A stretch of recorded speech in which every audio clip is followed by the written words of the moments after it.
Welcome to the show today, guys. Thank you so much for tuning in. As we do on these speaking tours and traveling, we just want to sit down with as many amazing leaders as possible. So we're coming to you with more interviews and conversations from Washington, D.C. here, Muriel Bowser's Gulag, the mostly peaceful, somewhat fiery city. And we're here for the first March for Life since the overturning of Roe versus Wade, which I've been telling you is significant. There's, there's something in the air. And with this week supposed to have been the 50th anniversary of Roe v. Wade, never coming because Roe v. Wade was overturned on June 24th, 2022, which I feel like we need to have the March for Life be June 24th, 2022 now, not January 22nd, celebrating a decision that is now in the ash heap of history. But we're going to be going man on the street. We're going to be trying to find Baal worshipers and Moloch serviles and poking them in the eye, causing trouble, making a public spectacle of the abortion industrial complex and their ridicule-worthy ideas. But we also want to sit down with friends and leaders whose voices and ministries are more important now than perhaps at any other time in the abortion wars. Because Roe v. Wade getting overturned, we need to understand, is not the end of the pro-life movement. It's not really even a bump in the road for the pro-life movement. In a very real way, it's actually the beginning of the pro-life movement. And that just means that now we took back the self-governing legislative ability that we should have had in the first place to ban abortion at the state level. And of course, we're not stopping until there's a personhood recognition of every preborn child in all 50 states. But this is significant and important. And so we wanted to sit down once again with Melissa Ohden, the founder and executive director of the Abortion Survivors Network. If you've been listening to this podcast before, you've heard Melissa's story. If you've tuned into Love Life California conference, you've heard her story as well. But there are a lot of babies who survive abortions, and their stories are rarely, if ever, told because nobody knows where to put them. Pro-lifers sometimes like to use them because their story's powerful and they get large gifts at their pregnancy center.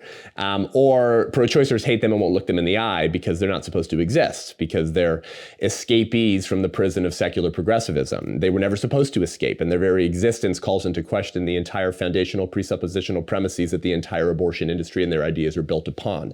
And so, as I've said before, Melissa Ohden is kind of the bane of the pro-abortion movement. And so we want to have conversations about how to tell the stories that no one else will tell, and how those stories almost cut through joint and marrow and soul and conscience to get to the status, the heart of the matter, back to those things that we used to know in this quickly disintegrating republic. Buckle up, you're in for a treat. I'm Seth Gruber, and this is Unaborted.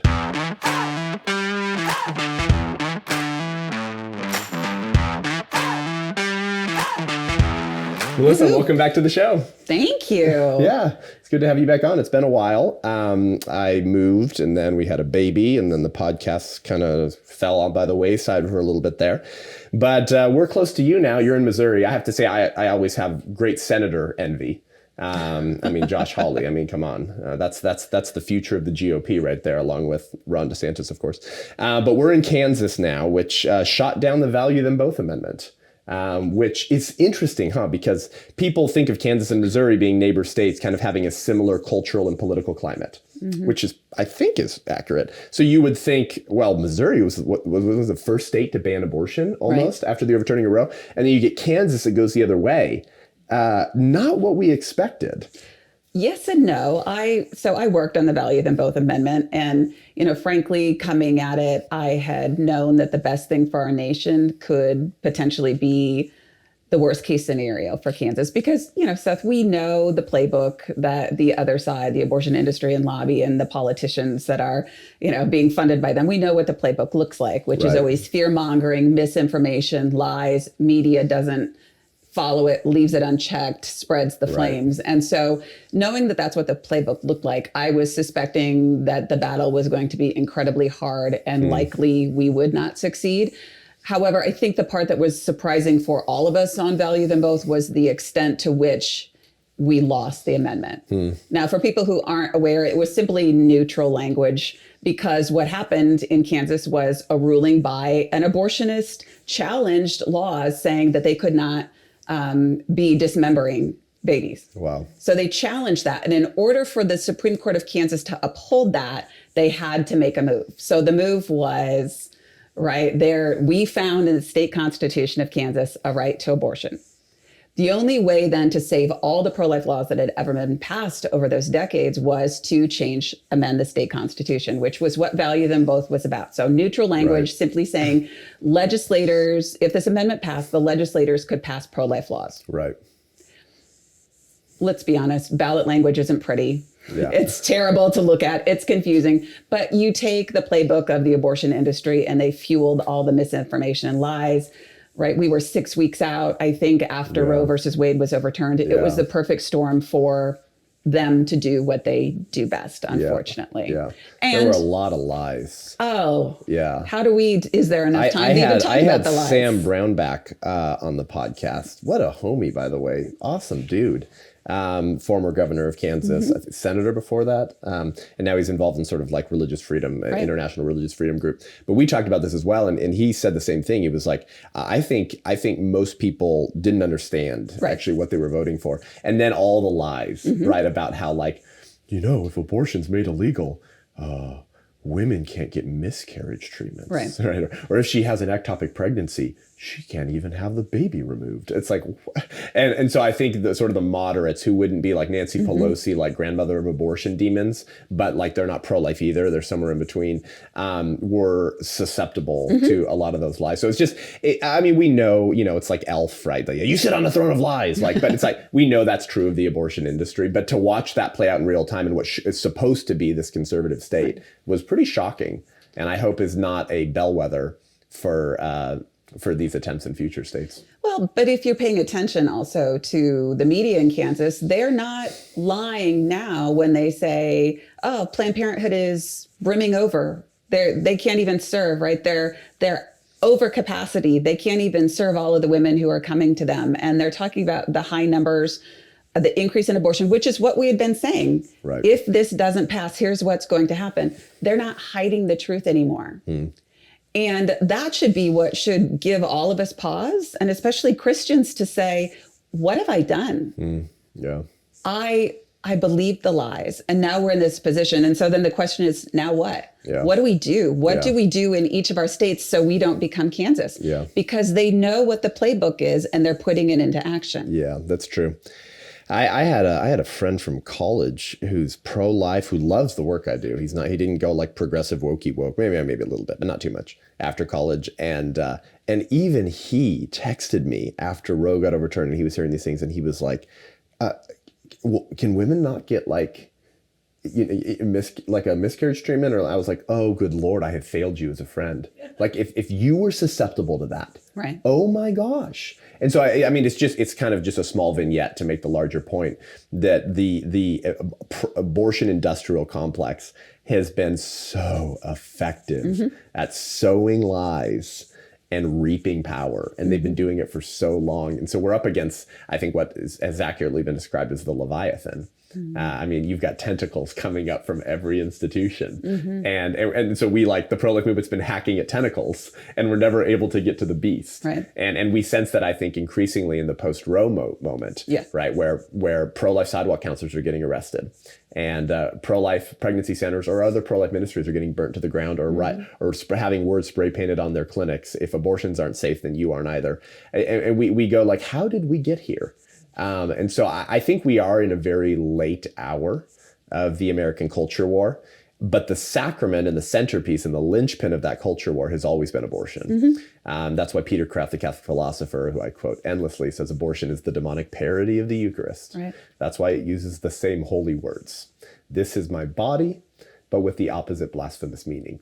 And so this is why I speak in churches so much, to say, wake up. Do you not see that we're not contending against an alternative politics? We're contending against an alternative religion. But as I throw the ball back to you, Melissa, the reason why I wanted to set it up that way was to say this. I know that it's an alternative religion, humanism. Humanism took more lives in the 20th century than in all of human history before the 20th century combined. Yeah, that's eugenics, that's neo-Malthusianism, that's overpopulationism, that's humanism, that's Darwinism. These are deadly, deadly religions and ideologies. But I told your friend Sarah this on the podcast recently. I have nowhere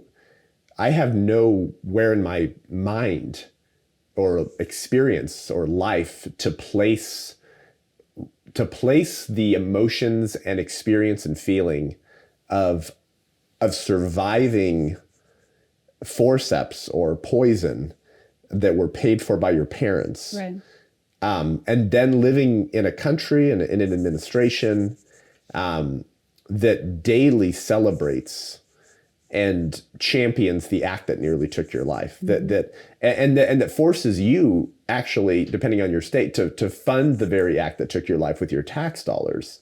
And then to call you, according to Karine Jean-Pierre, Biden's White House press secretary who replaced Circleback Psaki, the greatest and most extreme threat to freedom and democracy. Or according to Biden, domestic terrorist with his USSR black, red, blood-stained backdrop where he smeared out the country's domestic terrorists. To live under that. So like, it's just another proof or evidence that this is an alternative religion and a deadly one at that. And so given all of that, I haven't had you tell your story on the podcast since 2019, January of 2019, 2020, 21, 22, over 3 years ago. So I wanted you to tell your story because God's blessed this podcast to some small measure and a lot of people listen now. But so few people have actually heard the stories of abortion survivors. So let me just wind you up and let you go. What's your story? Well, let me start by saying I appreciate you so much. And you know this about me. There are people in this world who may not understand what it's like to live in these particular set of shoes, but God gave you a heart to see the experience of survivors and to be our voice and be our ally. And that doesn't go unnoticed by us. So I just want to say thank you for that. And what we live under is so much a version of its cultural gaslighting at its finest, right? Many survivors go through gaslighting in their families, but for survivors, we live under gaslight on a consistent basis. You don't exist. That didn't happen to you. If it did happen to you, I'm so sorry, but you're not relevant to this conversation. You need to sit down, shut up. I'm sorry you've gone through trauma, but you should not be speaking up. Right. So the fact that any survivor ever comes to a place to be healed and healthy and be equipped to share their story, honestly, up until a few years ago was just a blessing and a chance to some extent. Jeez. And I'm one of them who has helped to create a space, I like to believe, for survivors to be healed and empowered and equipped. So, my story 45 years ago, my birth mother, like so many women, unfortunately, was not given any real choice when it comes to abortion. That word needs to go to the ash heap. Yeah. Because we know statistically most women are not given any choice when it comes to abortion. And my birth mother fits that. She was forced at the hands of her family to have a saline infusion abortion. My birth mother came from a very well-accomplished family. You would have been sitting next to them in church every Sunday. And I think this is a call to all of us in the church to look around us and say, who is it that needs to hear truth? Right. Because we cannot believe that other people are in the same place as we are, considering what the culture has done to us and to our church. So my birth mother's family, knew the science of when life begins, but they also knew how to make a secret forced abortion take place. Yikes. I now know my birth parents were engaged to be married. I have no doubt they would have parented me. They would have been married, but that was not in the cards from my grandparents' standpoint. So when they found out that she was pregnant with me. And where was this? This was in Sioux City, Iowa. Okay. Midwest born and raised. And again, this is a good reminder to people, it happens in every community. Right. It doesn't matter. So many people have tried to create their silo and say, this doesn't happen in my family. This doesn't happen in my church. This doesn't happen in my town. It doesn't happen in my state. Here we are, folks. Yep. So that abortion that was forced upon her was the most common one back in the 70s. We have a lot of survivors who survived saline infusion abortions. If people go back and read through this great series in the Philadelphia Inquirer back in 1981, The Dreaded Complication of Abortion, you will read lots of stories of children like me who survived saline infusion abortions. And sadly, many of us were left for dead. Wow. So that procedure involved injecting a toxic salt solution into the amniotic fluid surrounding me in the womb. It should have poisoned and scalded me to death, usually lasted about 72 hours if The child was fortunate, right? Fortunate enough, their life was ended within the first 24 hours. And then they would spend the rest of the time inducing labor. And of course, the intent was for a dead child to be expelled from the womb. We know through my medical records, my abortion took 5 days. They just kept trying to induce her labor. And, I'll call it. I'm stubborn. I don't, praise God, right? But the longer I soaked in that toxic salt solution, the greater the likelihood should have been that the abortion was successful. They started to believe my birth mother was going to lose her life. I mean, this is also what we don't talk about. Women's lives are endangered by abortion. No, I've been told, actually, I heard one time that abortion is actually 14 times safer than childbirth. So follow the science. Yeah, absolutely. Yeah.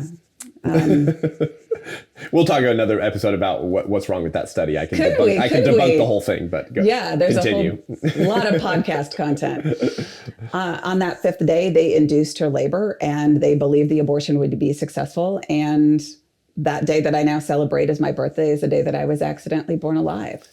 Yeah. And this is where the beliefs on the part of the abortion industry and abortionists, I think, are so evident. There's a reason why they call us the dreaded complication of abortion. They weren't somehow looking upon my humanity that day and saying, yes, I mean, aren't we so grateful this child survived? Let's do everything we can to save her. Right. No, it was scramble and argue and my grandmother telling the other nurses to leave me to die. That's right.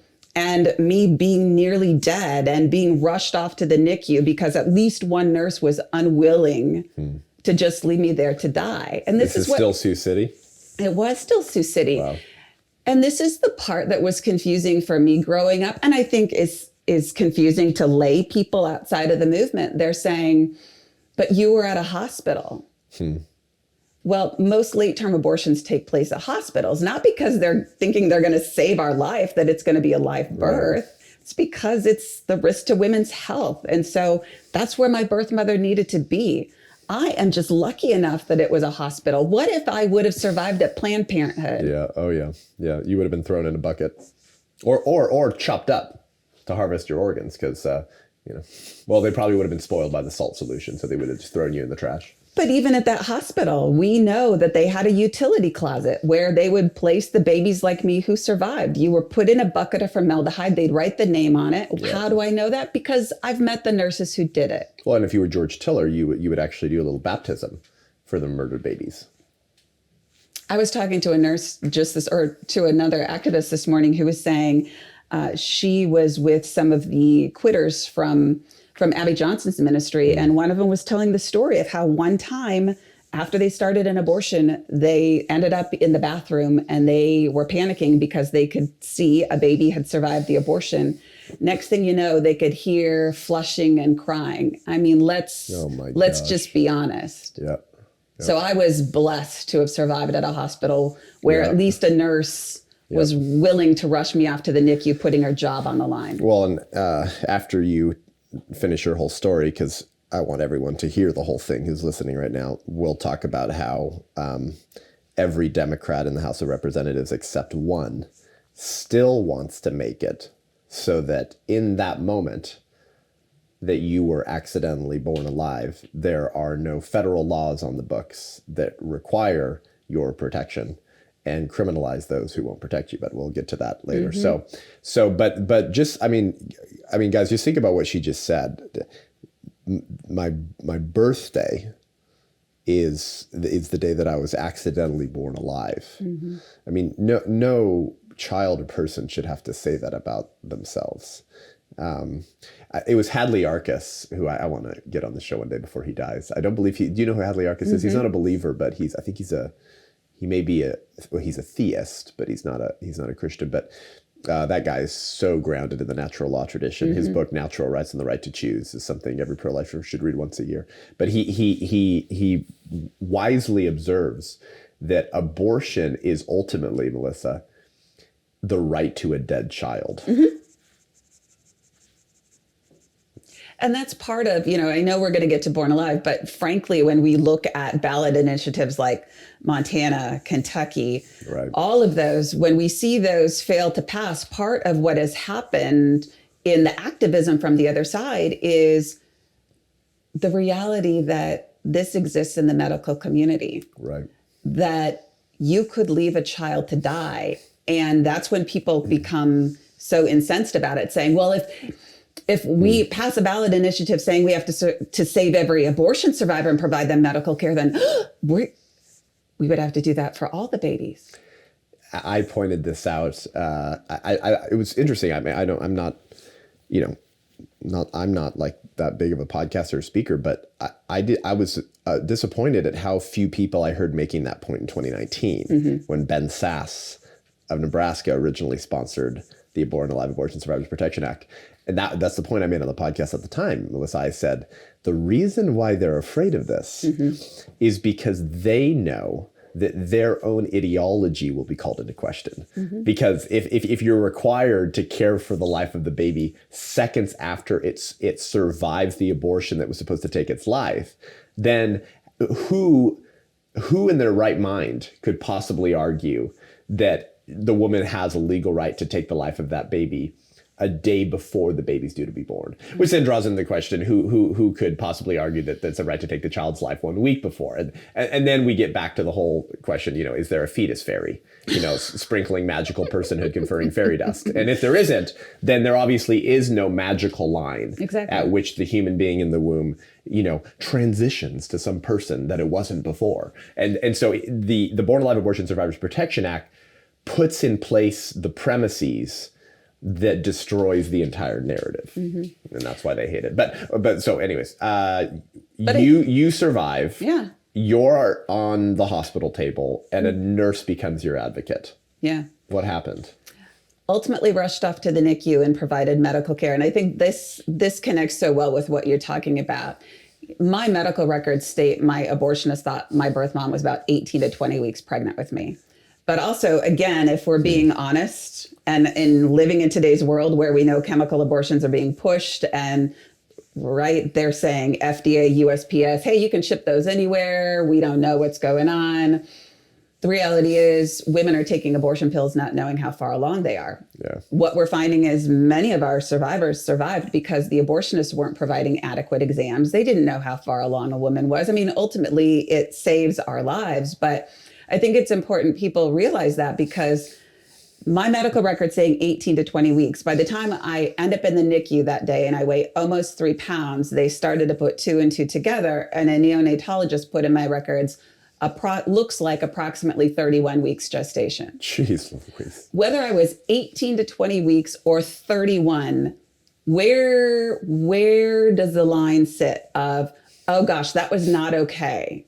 Oh, but it would have been okay then. Yeah. Well, she wasn't a person at 18 to 20 weeks, but she was suddenly at 31. Yeah. I mean, it's the ability to feel pain. I mean, it's consciousness. I mean, it's desires. I mean, it's blah, blah, blah, blah, right? They always change the narrative because it never makes sense. Exactly. Yeah.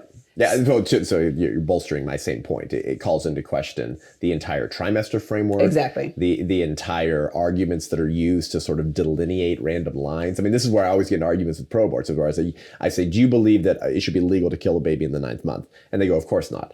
And so I go, why not? And they go, well, that's obviously a baby. You can just deliver it. And they go, okay, so then what about the 8th month? Then it always goes that way, and it never makes sense. And so it's pretty wicked and demonic to consider that the Democrats don't want Born Alive Abortion Survivors Protection legislation. They would rather sacrifice infants than compromise the abortion sacrament. Exactly. And this makes, of course this makes sense.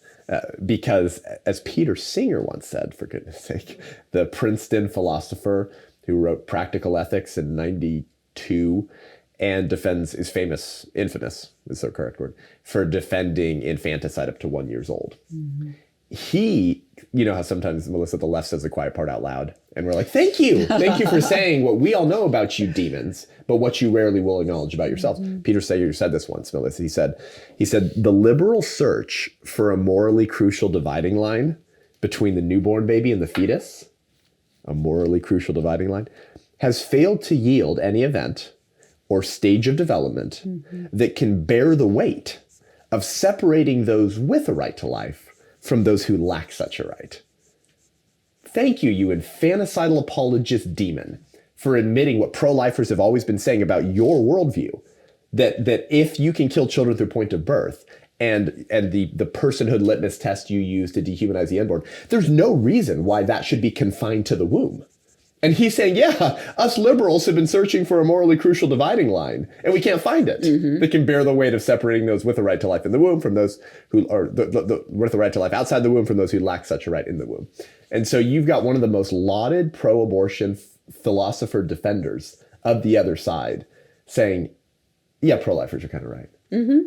Oh, and this is what, as much as they talk about this being a partisan issue, and that, that always strikes me as infuriating. Right. When it comes to born alive, they'll say, well, these Republicans are making it a partisan issue. Recently in Minnesota, there was a showdown between a Democrat representative and a Republican. And the Republican was introducing legislation to protect survivors like me. And the Democrat came out and said something to the extent of, this isn't a thing. This doesn't happen. It didn't happen yesterday. It isn't happening today. It won't happen tomorrow. Wow. And that is the epitome of what they have done to abortion survivors. They have reduced us to being a partisan issue. This is not us making it a partisan issue. Yeah. This is what they are doing to us. Yeah, well, Melissa, sacrificing babies to accrue political power is nothing new.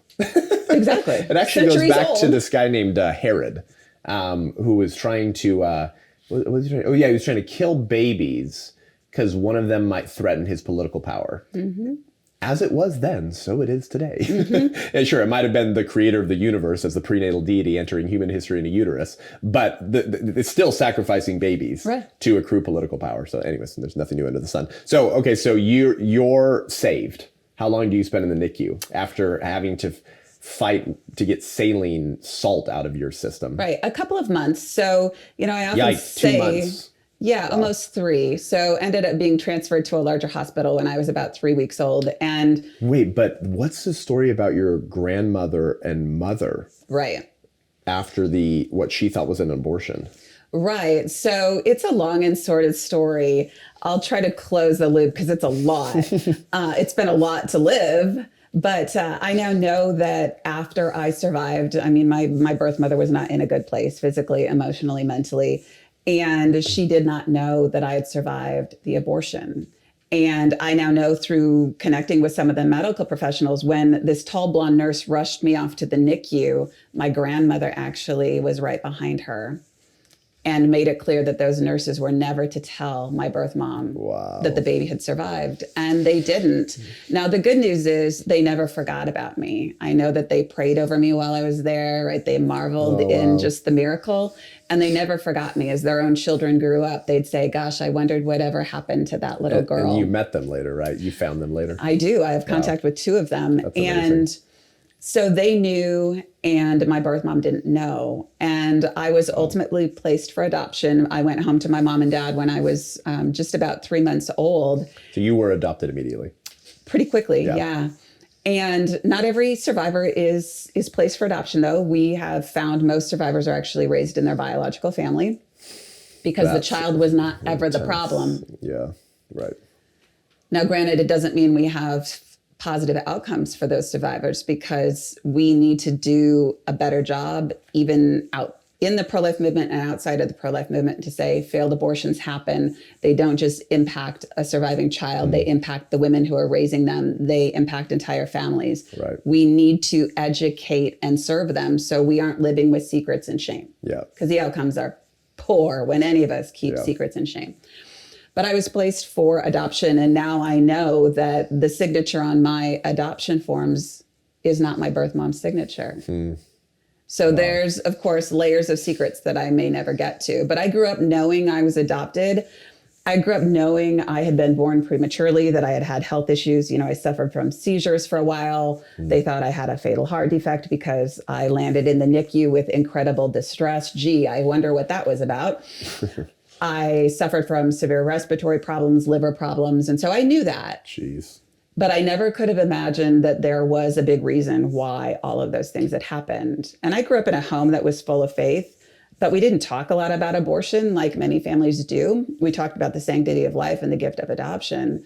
But to find out my story at the age of 14 radically impacted my life. So tell us how that happened. My older sister was facing an unplanned pregnancy. My older sister is adopted as well. So there's two of us that are adoptees. And then my little brother is my parents' biological child. After 15 years of infertility, they had him. Wow. Just right. I mean, life always works itself out. But my sister was considering having an abortion. She was a high school student. And, I'm sure was being fed all the lies of our society and culture that says, you can't do this. Yep. And in the midst of deciding what she was going to do, our parents found that out. And so they told her my story, hoping that she would understand just how big of a decision she was facing. Right, to encourage it. Yeah. Mm-hmm. And so not long after my sister found out my story, it was during a fight one night that... So she's, what did you say, 15? She was almost 18. Oh, okay. But still in high school. And so in the midst of this argument, she screams at me, at least my biological parents wanted me. Oh my gosh. And I was thinking, what? And how old were you? I was 14. Oh my gosh. 14 and pretty articulate. So I had some things I was going to say. I mean, I guess I'll just put it that way. Yeah. Yeah, you bet. And went to turn around to say something back to her. And the look on her face just fell. Jeez. And I thought, what is this? You could go in for the kill right now, right? This is an epic argument. And she wasn't going in for the kill. She was softening. And I couldn't understand what was going on. And everything shifted. And she said, just wait up for mom and dad and ask them to tell you the truth. Jeez. And you'll see. And never once, I mean, that was 30 years ago. Never once looking back on that night did I think, oh, my mom's going to tell me that I survived an abortion. That doesn't exist in the playbook of the mind, that is even a situation. Right. And so later that night, I sat my mom down. I didn't know what I thought she was going to tell me. I thought I was going to get in trouble for fighting. Wow. But in the midst of telling me, she had to tell me, your biological mom had an abortion during her pregnancy with you, and you survived it. And I can tell you where I was sitting. I can tell you the look on my mom's face. I can tell you how much I hated myself. Yeah, talk about that. I never wanted to be the person who survived a failed abortion. And again, this is what this culture has done to us. We fought for our lives in the womb. We fight for our lives after we're born alive. Yeah. Exactly. You fight to be seen. You fight to be heard. You fight to be acknowledged. You fight to have a seat at the table. And that's why I do what I do, because if I can reach babies who are surviving chemical abortions right now and reach their families to say, hey, guess what? This is a thing. You aren't alone. You don't have to be ashamed. Right. You are more than what this world says about you. Those are lies. Yeah. If someone would have been able to set that stage for me, I wouldn't have hated myself like that, Seth. Yes, I would have had to still do the work inside of me to heal from the trauma that comes from being attacked in the womb and how that changes you. Right. But it could have been different for me. And so that's what it came from, was this place of isolation and shame, thinking, I have got to be the only person that this ever happened to. Right. And I know what the world out there says about abortion. And at the age of 14, I was a feminist, right? I was this little tiny feminist. And so I was thinking, can I? Well, I probably can't. Right. Because every feminist I've ever known says that I have to fight for abortion. Wow. So you have this inner turmoil. And that's why it's so important that all of us do form this new era in the pro-life movement to say, no, survivor, you are not alone. You don't have to experience shame. Mom who has had a failed abortion, you are not alone. There is a place for you, and you can have a voice. Your experience needs to be heard. And guess what? True feminism is pro-life, y'all. Right. Yeah, of course, yeah. Well, all the early suffragettes, all the early feminists were pro-life. So, but that's what liberalism and progressivism writ large does, Melissa. It's like the Body Snatchers film. Mm-hmm. They enter institutions and just hollow them out from within, and then masquerade the cadaver that they just destroyed as a little puppet, as if everything's still normal. Mm-hmm. That's what progressivism does. It enters institutions, ideologies, schools, churches, cultures, hollows it out from within, and then lifts it up like a puppet and says, it's still the same, but it's just rotten the entire inside of it. And so, yeah, real feminism ought to respect and defend all women, including preborn women. Exactly. But it becomes a very movement that's used to slaughter more women than any genocide ever has. So, yeah, anyways. Well, and you and I have talked about it a couple of different times. Isn't it such an absurd argument to say, oh, Melissa, and all of you women who have survived abortions as babies, you have a right to abortion in our society. Right. However, without first being born, you don't have any right to exercise. I mean, could we kick one leg out from underneath the chair? You're sitting on the floor. Yeah, exactly. Well, the Hadley-Arcus put it beautifully. He said, if the right to abortion is a positive right, a legal right, then the abortion advocate cannot really complain if the state does not permit her an abortion, for the same government that can grant rights can take them away. Exactly. However, if abortion is a natural right, a right that springs from our nature as human beings, then the abortion advocate had that right from the moment she began to exist, the moment of conception. So we are left with an amusing paradox. According to the logic of abortion advocates, unborn women do not have a right to life, but they do have a right to an abortion. Exactly. Which is ludicrous, because how could human rights exist where the right to life doesn't? So anyways, that's Hadley-Arcus and all his brilliance. But here we are complaining and demanding like consistency from the left. Like, this is what I was just talking with Kirk Cameron about. It's like, we need to stop moaning and whining about how the left is so hypocritical. What do they say about the left? Well, if they didn't have double standards, they wouldn't have any standards at all. It's like, yes, it's fine to get a kick out of that. We all know they're hypocrites. We all know that they don't have any standards. Guess what? They know that too. So stop complaining about it and being like, oh, I wonder, the tolerant left, tolerant left. It's like, we're going to be saying tolerant left as we're being put into gulags. Say, where's your tolerance now? It's like, stop cracking jokes about how they're not tolerant. They know that. It's not hypocrisy, it's hierarchy.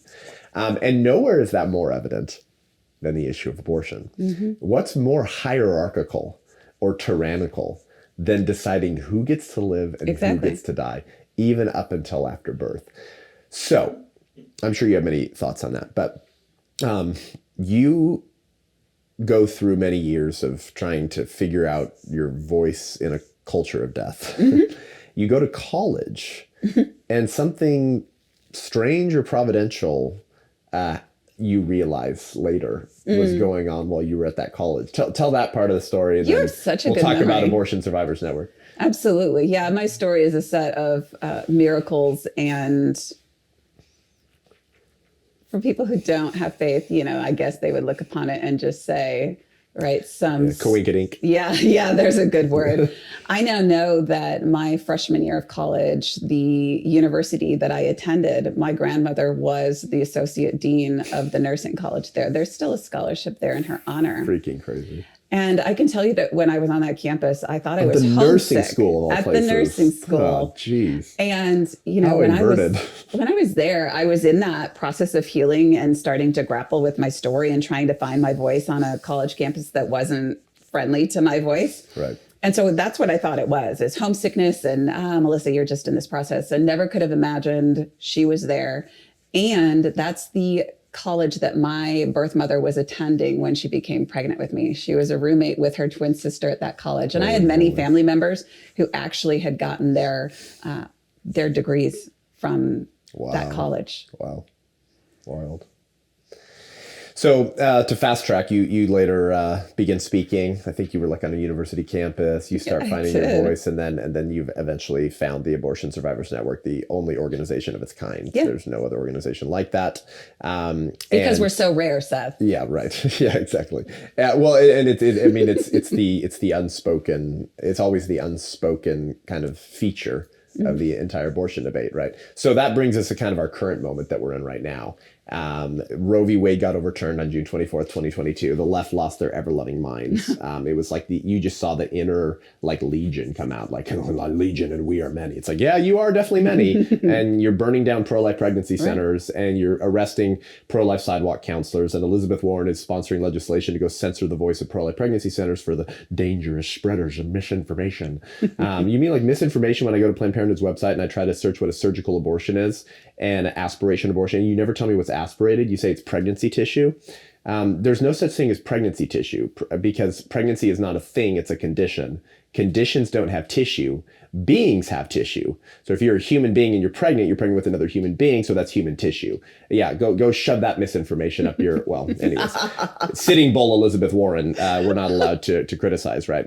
Hail the Indian warlord. So all this going on with Roe v. Wade getting overturned, incredibly providential day. It's the Nativity of St. John the Baptist on June 24th, where we celebrate Mary visiting her cousin Elizabeth, and you got the prenatal John the Baptist doing backflips in the uterus because he recognizes his prenatal deity savior, the second member of the Trinity, fully God and fully human, in the womb at that moment. But because that's the second member of the Trinity, or who makes life together in the womb, you got the prenatal Jesus knitting the prenatal John the Baptist together in the womb while he knits himself together in the womb, while he knits himself together in the womb of a woman whose uterus he once knit together when he knit together Mary in the womb of Mary's mother.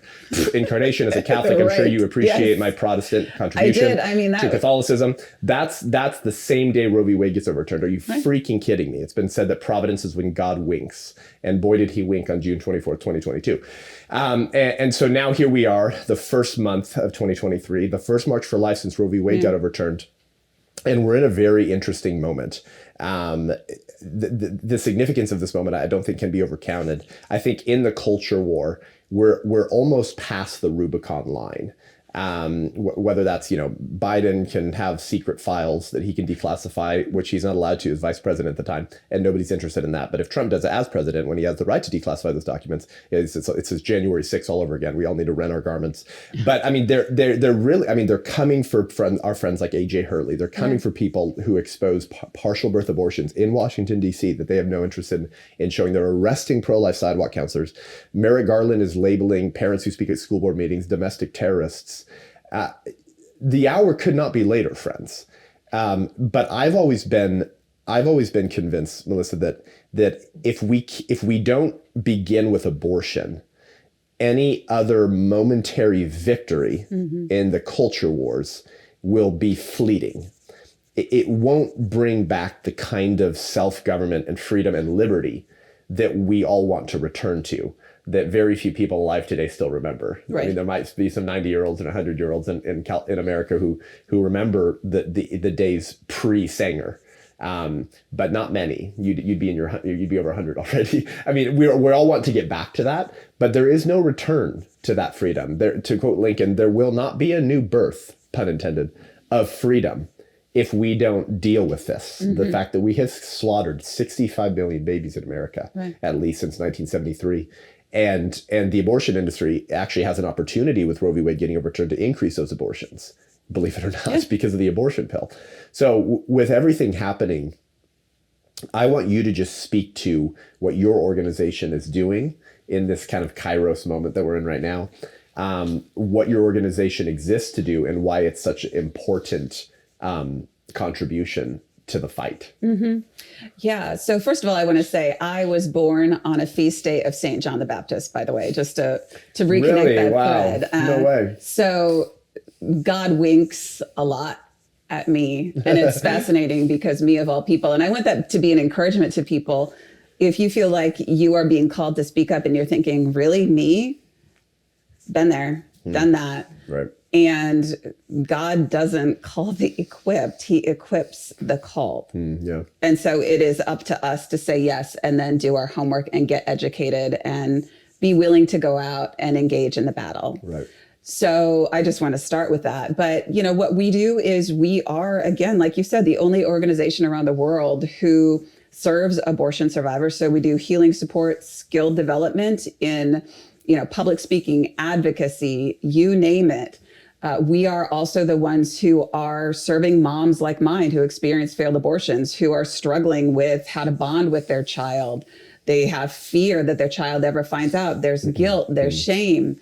And again, if we want to live in a society that wants to say, believe all women, hear all women, first of all, would you be willing to hear me? And then would you be willing to hear the voice of my biological mother? Right. Because she deserved better than that abortion. Right. So we serve those women. And I think it's really important that people understand this isn't just something that happened during Roe. Babies were surviving abortions before Roe versus Wade. Right. the bulk of the survivors, I mean, we had a 40% increase after Roe was overturned of the number of survivors reaching out to us. The bulk were pre-Roe. Well, you have some survivors with you here on this DC trip. Yeah. That were survived failed abortions before 73. Exactly. Yeah. So every time somebody wants to shove a coat hanger in my face, I always like to say, hi, can I also remind you there was a baby on the other end of that? Right. And people are like, what? So babies survived before Roe, we survived during Roe, and they're surviving after Roe. And that's where we come in. I mean, I have 50 years of cleanup work to do, reaching abortion survivors and families who have been impacted by failed abortions. Right. Then we have... Do we even have... We probably don't even have an ability to come up with rough numbers, huh? Of how many abortions. I mean, thanks, California, for not even reporting out the number of abortions you perform. Yeah. But I think it's really important people understand we're redesigning our website. It's going to have lots of resources, lots of data. But the data that we've drilled down is based on the Canadian model of data and Australian model of data. Our research analysts found a 0.21% failure rate for abortions. Doesn't sound like a lot on face value until you start running through those numbers on an annual basis. And so what it looks like is in the last reporting period, that looked like about 1,734 failed abortions in the United States. Wow. The website will be built in such a way you could select your state and see how many there were in your state in that reporting period. Oh, wow. Now, realize that's also an underestimate because we have states that don't report out the number of abortions performed. We also don't see in that the number of chemical abortions being conducted and the failure rates of those. Yeah. We don't see at-home attempts to abort included in that, or kids who are surviving successful abortion pill reversal. So that number is probably double the amount of survivors. Wow. It's wild. So we want to reach those moms because that's also, again, when we talk about the power of culture and the lobby and even the gaps that we have in the pro-life movement, people don't see what I see, which is women coming to us or sidewalk advocates saying, hey, by the way, I just encountered a mom on the sidewalk. She took both abortion pills when she was 7.5 weeks. She's 24 weeks pregnant right now. Wow. When we talk about born alive legislation, do you think that baby who survived 2 pills at 7.5 weeks would be saved or identified in born alive legislation? No. Wow. No. Yeah. We have a problem. Wow. I didn't realize, or I'd never thought about whether there even is a failure rate for the abortion pill. I know there can be if taken too late, but I actually have nothing to say or no research I've done in terms of if it's taken within the recommended time frame that's effective to kill children by the FDA. I didn't even know that there was any degree of failure rate with mifepristone. They keep changing the packaging. Wow. Surprise. Yeah. However, and right now it's recommended through 10 weeks. But what some people don't know is that a few years ago it was recommended through 8 weeks. Right. And then they just randomly decided that the science, capital S trademark over the E, has spoken. And suddenly it's safe actually through 10 weeks for women now. Right. This is ludicrous. And 10 weeks becomes the marker where they say, well, there's about an 84% of effectiveness rate at 10 weeks. Wow.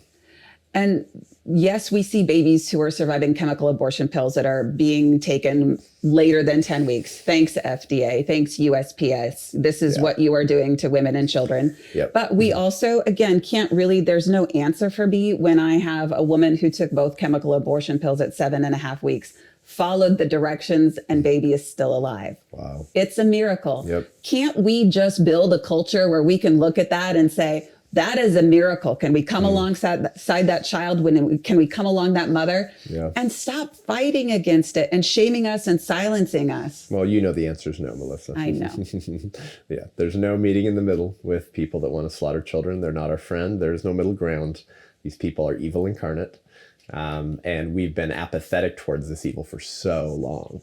And that's why I'm doing a national tour right now in churches for the White Rose Resistance, it feels like a fire hosing of history, but it's actually not. I'm actually just doing a snippet of the history of humanism and the legacy of Sanger and the neo-Malthusians and the eugenicists, because this goes back a long ways. And they have been so faithful playing the long game and being willing to plant seeds that will bear fruit they never see. But we are so addicted to immediate gratification in America, and unfortunately in the conservative movement and in Christendom and evangelicalism, or Catholicism, okay, that we no longer do building budgets for cathedrals. Then that used to be the history of the church, right? Try selling that to your evangelical or your hip Catholic church. Go try selling a building budget for a cathedral, all the funds of which will build something that the donors never get to see. Right. That used to be the kind of long game that Christians were willing to play. That's a financial sort of structural analogy, but the same thing is true with worldviews and ideologies. We want immediate gratification, and we want to see the fruits of our labor now. Interestingly enough, the left, that seems to be more dogmatic and religious than most Christians for their religion, they're willing to plant the seeds for the fruit of which they'll never see. Mm-hmm. And so my great fear, barring revival, Melissa, is that this fight's going to be increased another 50 years. My belief and hope is that I'll live to see abortion illegal and banned, but my great fear is that it'll get increased another 50 years because we are so fat on liberty in America. We've mistaken it for libertinism and license. And we stand on the shoulders of giants and we think we're flying. And we forget that you actually have to do something to preserve these things. But if we can't start with children and babies, then we've lost the brilliance of our own independence. And that's why I'm so grateful for what you're doing and what the Abortion Survivors Network is doing, because I speak in churches and to pro-life people who love the Lord and the unborn, who have never even heard the stories of babies who have survived abortion. So that brings us to our current moment. Right. Tell us about the Born Alive Abortion Survivors Protection Act, why it's different than Bush's Born Alive Infant Protection Act. You mean it is? And what the hell is going on Capitol Hill right now? Yeah, well, fascinating, because the point you're making is what we hear in arguments all the time. Well, that Born Alive legislation isn't even needed. There was something in 2002. That's that was simply a definitions bill saying that babies who survive abortions are human beings. And that's it. Just like everybody else. I mean, thank you for that, President Bush, but it didn't have any teeth in it. No teeth, yep. No consequence. And so babies have survived abortions after that. There was a case out of Florida, Secloria Williams, where a baby survived an abortion. Baby was alive. They put it in a biohazard bag and threw it on the building, the roof, so the baby wouldn't be found. My gosh. Let's talk about Gosnell, right? Let's talk about the abortionist here in D.C. The list could go on and on. Santangelo. Yeah. I've protested outside of his clinic before for very good reason. And so these people are not outliers. Yeah. And as much as I am celebrating the Born Alive bill passing the House, that's a victory when Pelosi isn't the speaker and we can finally pass through a bill. Yeah. Let's celebrate. But then we also have to be honest to say, so now what? So the bill goes before the Senate. We don't have the votes in the Senate. Yep. We've seen this game before. So that's where it comes to us. Now, granted, it's a good educational opportunity to say this is why it's needed. Right. Because when you pour through in state reports, Texas, Minnesota in particular, who have Born Alive reporting, you can read in those reports those babies aren't provided medical care. Where is the outcry for them? Right. So we're saving trees and animals and all these things, but when you report out that a baby survived an abortion and they aren't provided medical care, we turn the other cheek. Yeah. Something has to change. Right. And so that's where we're at in terms of our advocacy to really start educating members of Congress and other pro-life organizations to say, regardless of the gestation that a baby survives an abortion, we need to ensure that they are protected from another abortion attempt and they are ensured medical care. And that a woman who has a failed abortion is ensured medical care and mental health support. Right. We have to back this truck up. This isn't all just late-term abortion. And that's how they try to paint this is, well, you crazy partisan Republicans pushing through this law that isn't even relevant. Well, here's what this actually looks like. Babies survive at every gestation. Right. We need to do something about this. But they deny it. They actually say that this doesn't happen. This is just a Republican talking point used by the GOP to demonize the Democrat Party. Right. It's like the gall it takes to say that. It's like, Gosnell, what do you mean this doesn't happen? We have evidence of babies that were born alive during failed abortions, and we know they were alive because they had to have their spinal cords snipped as they were held by their heel upside down by Gosnell. The hell are you talking about? My friend A.J. Hurley had to unbox children, one of whom was still in the amniotic sac. How did that happen, huh?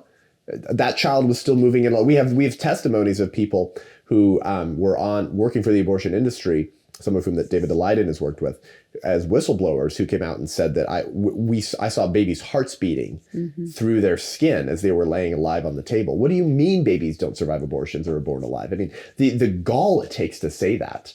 But again, it goes back to what we said earlier, how they're willing to sacrifice infants and babies who are born, because if you put in place the premises present in Born Alive Abortion Survivors Protection Act, it starts calling into question the entire system. Absolutely. What a slippery slope to acknowledge our humanity. And that's the power of survivors. This is why they call us the dreaded complication, because we are a risk to their foundation and their funds. Yeah.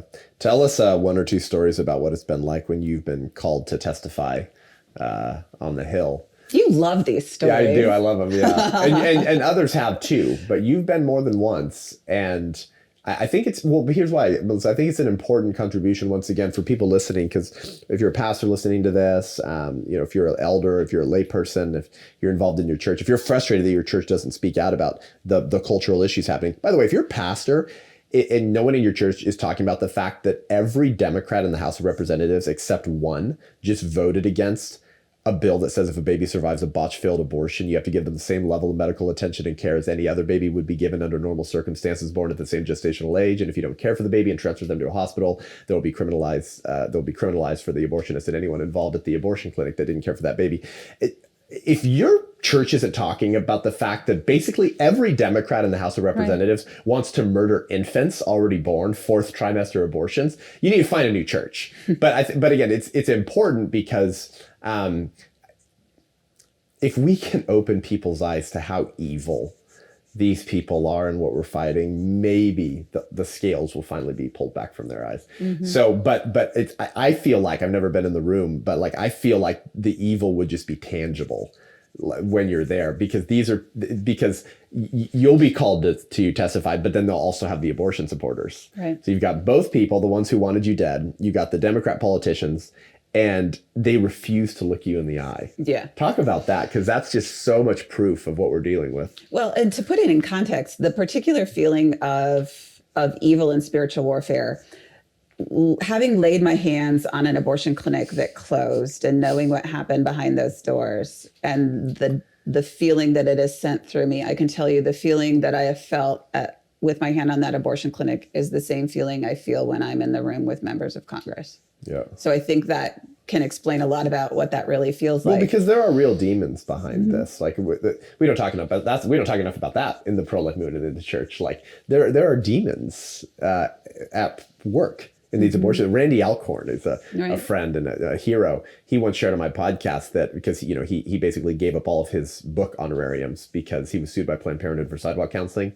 And a judge said that anything he made over minimum wage would be able to be garnished by Planned Parenthood. So instead, Eternal Perspective Ministries, run by Randy Alcorn, gives away 100% of his book profits. He'd be worth about $13 million right now, and he's given it all away so that Planned Parenthood can't garnish any of his book wages. Right. But he once said that there's this passage in Scripture where it talks about how like demons have a territorial nature, and he was saying we felt that when we were in the courtroom for my lawsuit. Multiple women changed their mind and chose to save their babies at 2 different abortion centers in Portland. And he said, it occurred to me in that moment, that passage in Scripture, because that guy's Randy Alcorn's a student of the Word of the Bible. And he goes, it occurred to me right then, oh, there are a limited number of demons. Mm. They're not like they're not everywhere. There's not like infinity. There's a limited number. So he's like, we felt them in that courtroom. So maybe there were less available to be at the abortion center. And I went, oh my gosh. So it's just an important reminder that like what you're feeling in that courtroom, like that's actually demonic stuff. Like killing babies has been Satan's specialty for millennia. Anyways. Yeah. So it is. It's a very similar feeling of the oppression and the when you finally step outside, you can take a deep breath. Right. And yeah, I mean, the stories that I could tell you about the Planned Parenthood supporters mocking us in the hallway and, the members of Congress who will say things like, you're not relevant to this conversation. All right. Or we can't change a law just because of you. Gosh. And, hearing these heartbreaking stories of the trauma of abortion and having the people who are testifying on behalf of the abortion industry panicking at the table saying, time. Right, what happened to her? That is not legal. That was not legal. We are not talking about her. Okay, again, shifting sand. So it is legal, but it wasn't legal. Yeah. So it was wrong because my birth mother was forced. It wasn't wrong because it's wrong. Yeah. Right. You see all of these things happening at the table. But yeah, there have been times. I mean, we love the Busy Phillips exchange at a hearing. That's right. I forgot about that. When Representative Gomer was calling her out, essentially questioning her and saying, so I hear you talking about your abortion and women's rights. When did Melissa Ohden's right to life begin? Wow, that's right. And he's starting to put pressure on her and she can't respond. And finally, Representative Gomer essentially says, you can't answer the question. I'm going to move on. After that hearing, talk about tension. And I am still as gracious as I can be. And she was trying to pass by me and I stuck up my hand to just, I was saying, hello, I wasn't being a jerk. I promise you I wasn't being a jerk. And she could not even bring herself to look at me and turned. And that is not the first time that has ever happened. I've stuck my hand out at a Planned Parenthood lobbyist to introduce myself. Look at your hand and walk away. Whoa, geez Louise. That exchange carries carries worlds in it. I mean, those are things you can unpack there for days. But I think that it once again, it kind of proves the whole thing. Mm-hmm. Like, if you guys don't understand the significance of what she just said, that they know they're killing babies. These people know. It's this whole thing like, oh, we don't know when human life begins. So you tuck that away with the tooth fairy and Santa Claus. The left and the abortion industry has always known, okay? And their interactions with you and abortion survivors, it gives away the whole game. Right? Because why do they not like you? Why won't they look at you? Why won't they shake your hand? You're a human being. You're a person, obviously. You have opinions, right? Believe all women, believe all victims. Unless you're an abortion survivor, of course. So those are apparently the only survivors of assault that we're not supposed to believe. It's a fascinating aspect of progressivism. But it just doesn't give it all away. Because if they saw your humanity, and they respected you as an individual, of course they would shake your hand. Mm-hmm. I mean, pro-choicers will still... I was at UC Berkeley last year, and they didn't throw tomatoes at me. I mean, they were angry, but they still looked at me and acknowledged my humanity, and they responded to my questions. But to look away and refuse to stare at someone, and to not even shake their hand when they put it out to you, that's like another level of dehumanization and detachment. Right, like monkey see no evil, like to just pretend they don't exist. That's hard to put into words. Mm-hmm. But of course they dehumanize you, ignore you, and detach you because they did it to you in the womb. Mm-hmm. So why would they not do it to you now? Exactly. And acknowledging the existence of abortion survivors implodes the entire narrative. I just think that there's so much to talk about in the internet, and I just want you guys listening to realize how evil these people are. They won't even recognize, respond to, and shake the hands of an abortion survivor because, damn it, you were not supposed to survive the health care that your mother paid a physician to perform on you. I mean, that's fascinating. Evil, sobering, disgusting, all of those things. And that's why we are the bane of the abortion industry. Because we have the audacity to live. The audacity to live. Man. My birthday is the same day that I was accidentally born alive. Isn't that a phrase? Oh my gosh. Well, if you guys are listening to this and you're a donor or a supporter of me and the White Rose Resistance, you should give to the Abortion Survivors Network as well. There's no other organization like them. It's entirely unique. And I always think that when you see what your enemy hates, you should cause them to hate that thing more. Like when your enemy shows you the thing that they're the most afraid of, that should be where you rush in and provide all of the reinforcements and support.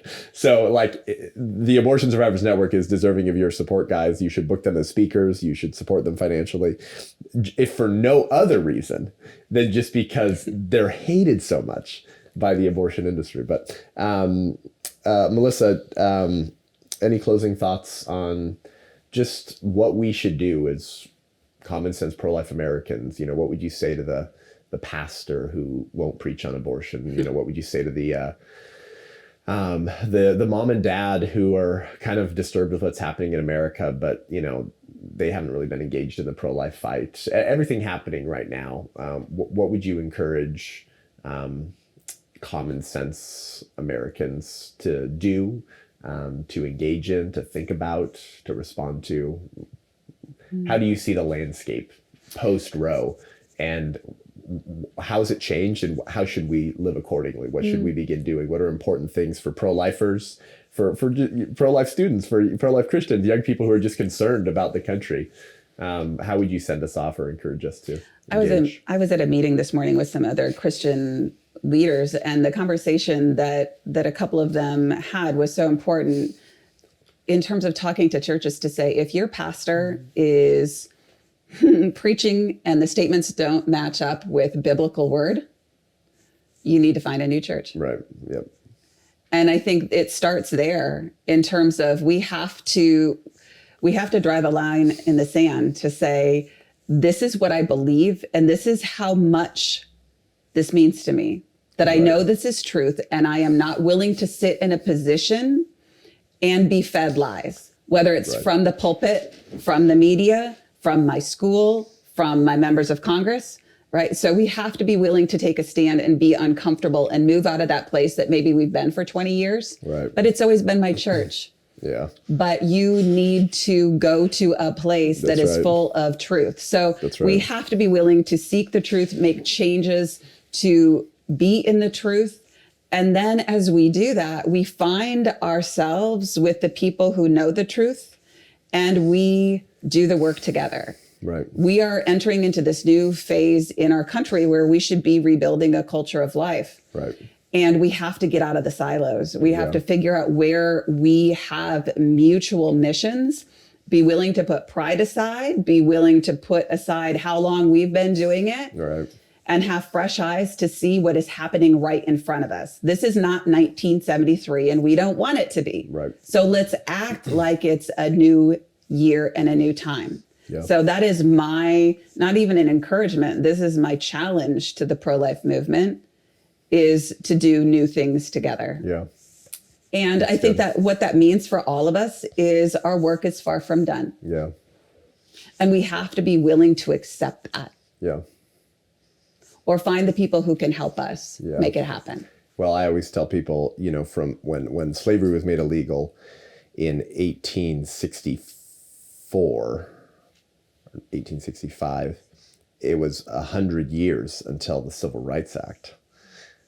I mean, whoa, that took a century to weed out those ideas and to contend for the truth of human dignity. I mean, 100 years from when slavery is banned to when blacks have actually full equality before the law. And so we want to think that things can happen really quickly in these culture and political warfares. And again, I think sometimes they can when revival happens. Mm-hmm. And when you study revivals, actually cultural change can actually happen pretty quick. And political change can happen quick when there's a revival and people are repenting and returning to the Lord. But barring revival, it doesn't usually happen very quickly. And so it's a reminder people don't like to hear, because we all want to think we can bring about the end of abortion in the next 4 or 5 years. But sometimes it doesn't happen that way. And so you have to be as willing to contend for the long game as the left has been. But Melissa, where can people connect with you and the Abortion Survivors Network? I think you have a podcast, you have the ministry, what's the website, and then how can people support you? Yeah, my personal website is at melissaohden, OHDEN.com. Our ministry organization websites are at the Abortion Survivors Network. That's our handle on everything. Our website is abortionsurvivors.org. We also have additional websites that are connected to it, babysurviveabortions.com, because that's the reality. Yeah. This is who abortion survivors are. And so the more we can share that message, the easiest way for people to get involved, they can volunteer remotely. We have so many needs. We should be in every church educating people about the sanctity of life in a way that nobody else can. Right. We are involved in advocacy. We're going to be launching our ambassador program later this year, where people will be able to see on our website who is trained, healed, and trained in their state to be involved in the culture war. Wow. So abortion survivors who want a seat at the table, we want to be able to have them activated in their community. Cool. And that's also how we win the culture war, is amplifying them and their message. That's right. So we'll need a lot of help helping survivors get connected in their state. So if people are involved in ministries and organizations right now, we want to collaborate with you. Yeah. So that's a great way for people to touch base with us. And like you said, I mean, obviously, we have to be funded to take on Goliath. Yeah. We are David versus Goliath, and the enemy has thrown up enough strongholds to try to keep us shamed and silenced. Yeah. And so when people can come alongside us to help us heal and empower and equip and take on the abortion industry and lobby, that's how we in particular fulfill our mission. Yeah, wonderful. That's powerful. Well, we'll be working together in the future. We'll figure out what that looks like. And for anyone listening, here's a fun project to fund. Why don't you fund a speaking tour of Seth Gruber and Melissa Ohden on university campuses? That would be a fun project to fund. And then we'll get the whole video team, we'll capture all that. And boy, would that be some spicy, viral, friendly content for the interwebs. So anyways, thanks you guys for tuning in today. abortionsurvivorsnetwork.com. abortionsurvivors.org. abortionsurvivorsnetwork.org. Connect with Melissa Ohden. I think she's an ambassador, she's a speaker with the, what is it called? Ambassadors as well. Ambassador Speakers Bureau. You can book her for events there. Go to their website, support them. We encourage you to do that. If you enjoyed this episode, share this with a friend. Send this to Pro-Choice Uncle Bob. Have some good conversations at Super Bowl Sunday. Share this widely. We appreciate it. I'm being censored and shadow banned like I've never been before on social media. So please share this widely and help us get the word out. To help us reach more people, subscribe to the podcast, iTunes, Spotify, YouTube. Leave us a rating and review. It actually helps us reach more people. We appreciate that. We'll chop up some powerful clips of Melissa here, and you can share those as well with your pro-choice friends. We're going to be on the streets this week in Washington, D.C., so we'll be sharing lots more updates with you. But thank you guys for tuning in today. Until next week, I'm Seth Gruber, and this is Unaborted.